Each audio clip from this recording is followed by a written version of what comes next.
Hello everyone, welcome to the pre-secure for the 18th July 2024। आज हम discuss करेंगे 5 MCQ based on the current affairs. हमेशा की तरह हम ये MCQ करते हैं और MCQ करने के बाद आप अपना स्कोर कमेंट सेक्शन में जरूर लिखिए। जो भी पॉइंट्स आपको पहले से नहीं पता है उनका नोट्स जरूर बनाइए, ये आपकी प्रीलिम्स को सिक्योर करने में हेल्प करेगा। स्टार्टिंग फ्रॉम क्वेश्चन नंबर 1, ये रिजर्वेशन के ऊपर है ना। कर्नाटका में नया रिजर्वेशन बिल पास होने वाला था, तो रिजर्वेशन के ऊपर ये क्वेश्चन आता है।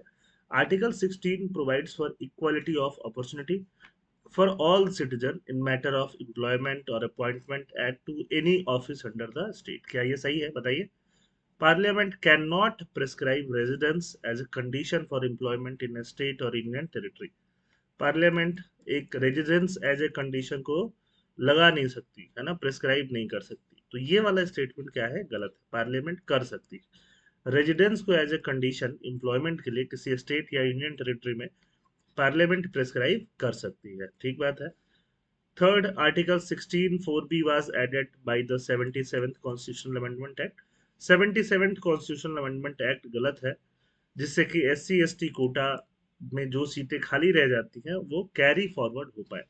तो ये गलत क्यों है, क्योंकि ये अमेंडमेंट एक्ट यहाँ पे गलत लिखा है। तो आंसर क्या होगा, A1 ओनली। तो parliament can prescribe residence as a condition, first वाला स्टेटमेंट तो आप पॉलिटी पढ़ते हो तो पढ़ते ही हो, बहुत इजी स्टेटमेंट है। थर्ड इनकरेक्ट है। थर्ड क्यों, क्योंकि 16 4B was added by the 81st constitutional amendment act 2000, ठीक है, not the 77th constitutional amendment act 1995। तो ये आपको पता होना चाहिए। सेकंड क्वेश्चन के बारे में पढ़ते हैं। सेकंड क्वेश्चन इनफॉर्मल सेक्टर के बारे में है। इनफॉर्मल सेक्टर क्या होता है? इनफॉर्मल है ना, जैसे मान लो आप सूट बूट टाई वाई लगा के ऑफिस जाते हो तो फॉर्मल हो।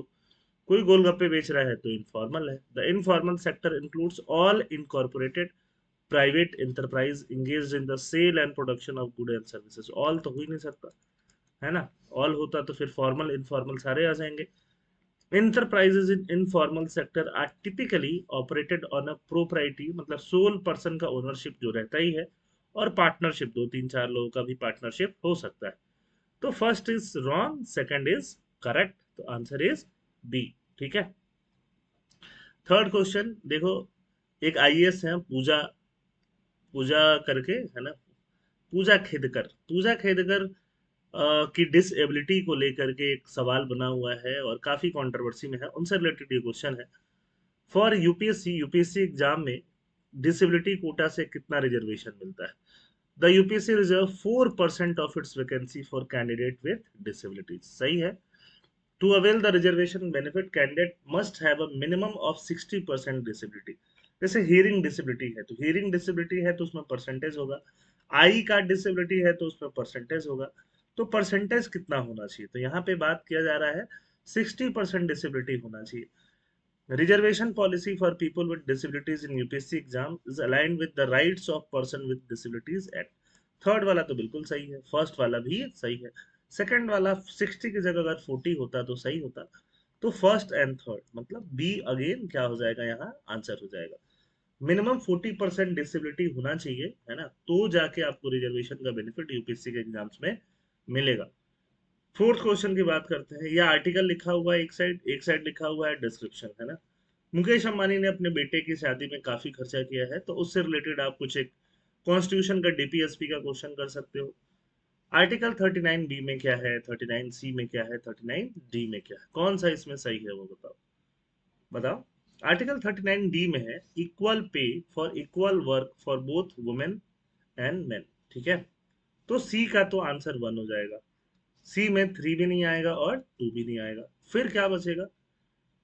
सी के बाद आर्टिकल 39C में क्या है और 39B में क्या है। 39B में है ownership and control of the material resource of the community are so distributed as the best subserve the common good. ऐसे मटेरियल रिसोर्स डिस्ट्रीब्यूट किए जाएंगे जिससे सबका फायदा हो, है ना। गवर्नमेंट ऐसे स्कीम बनाएगी जिससे सबका फायदा हो, इसका ये मतलब निकाल सकते हो आप। Ensure the wealth and the means of production are not concentrated to the common determinant। ये इंश्योर करना है कि वेल्थ किसी एक पर्सन के हाथ में ही कॉन्सेंट्रेटेड ना रहे। बट अंबानी और अडानी और बाकी बहुत सारे रिच लोगों के हाथ में तो कॉन्सेंट्रेटेड है। उससे रिलेटेड आप ये एमसीक्यू समझ सकते हो। इसका आंसर जो है वो 4 का आंसर आएगा, सी आएगा। ठीक है, तो ये आपको पता होना चाहिए, ये बहुत ही important. 39 B and C are very very important. DPSP mains में भी कहीं भी इनका यूज कर सकते हो, चाहे इकोनॉमिक्स में, ऐसे में कहीं भी यूज कर सकते हो। क्वेश्चन नंबर 5, वेस्टर्लीज जानते हो क्या होता है? एयर सर्कुलेशन में वेस्टर्लीज ईस्टर्लीज का नाम सुना है क्या? Westerlies are wind pattern that move from east to west. East से वेस्ट जाने वाले को वेस्टर्ली बोलते हैं क्या? है ना, तो ये गलत है। नाम कैसे पड़ता है, वेस्टर्ली या ईस्टर्ली? जहां से ओरिजिन होगा जिस डायरेक्शन से, वैसे नाम पड़ेगा। तो अगर इधर हम ईस्ट बोले और इधर वेस्ट, तो अगर किसी का एयर सर्कुलेशन का वेस्ट से ओरिजिन हुआ तो क्या बोलेंगे? वेस्टर्ली। इधर की तरफ फ्लो हो रहा है। ईस्ट से ओरिजिन हुआ तो क्या बोलेंगे? उसको ईस्टर्ली बोलेंगे। और वेस्ट से ओरिजिन हुआ तो westerly. Westerlies are wind pattern that move from east. East नहीं, वेस्ट होना चाहिए, west to east. In both hemisphere westerlies blow from the mid latitudinal high pressure. है ना, जब आप अर्थ में बीच में इक्वेटर ऐसे बनाओगे, तो अर्थ के बीच में इक्वेटर, और यहाँ पे क्या आते हैं? पोल्स आता है।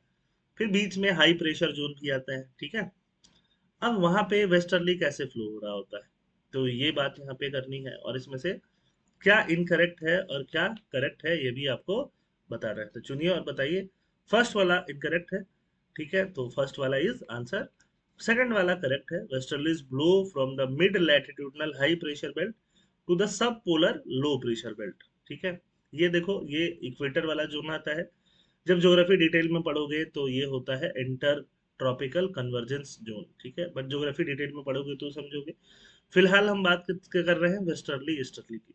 तो वहां पे ये ईस्टर्ली, ईस्ट से देखो, इधर ईस्ट है, ईस्ट से ओरिजिन है ना, तो यहाँ पे ईस्टर्ली, यहाँ पे हाई प्रेशर है, हाई प्रेशर से लो प्रेशर की तरफ एयर फ्लो करता है। तो हाई से लो, हाई से लो, हाई से लो।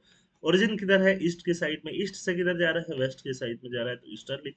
फिर यहाँ पे भी हाई प्रेशर है, ऊपर लो प्रेशर है, तो हाई से लो, और यहाँ पे हाई से लो। ठीक है, बीच में यहाँ हाई प्रेशर, यहाँ क्या है? Low pressure. फिर यहाँ क्या है? High pressure. फिर यहाँ क्या है? Low pressure. ऐसे करके पूरे अर्थ में प्रेशर सिस्टम बिल्ड होता है।